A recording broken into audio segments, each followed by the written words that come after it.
मस्त बहार.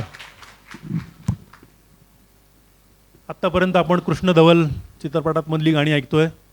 1953 1960 इथे जमलेली तरुणाई जरा थोडी नाराज दिसतीये. नवीन चित्रपटांकडे वळूया. 2010 साली आलेला पुणे मुंबई पुणे चित्रपट. तिशीच्या पुढचे म्हणजे त्यावेळेला तिशीच्या पुढे होते ते नायक नायिका. स्वप्नील जोशी मूळचे मुंबईचे, त्यांनी पुण्यातल्या मुलाची भूमिका सादर केली आणि मुक्ता बर्वे आपल्या चिंचवडच्या, त्यांनी मुंबईतल्या मुलीची भूमिका केली आहे. गीतकार श्रीरंग बोडबोले पूर्वी रंगभूमीशी संलग्न होते. जब्बार पटेलांच्या घाशीराम कोतवाल, पडघम किंवा सतीश आळेकरांच्या महाप्रलय, भिंत यासारख्या नाटकात त्यांनी भूमिका केल्या आणि नंतर त्यांनी बाल संगीतिका खूप बसवल्या. मराठी सिरियल्सला त्यांनी म्युझिक दिलं आहे.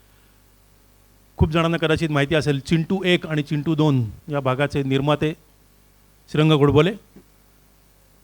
आपल्यासमोर सादर करतो कधी तू रिमझिम झरणारी बरसात. मूळ गायक ऋषिकेश रानडे.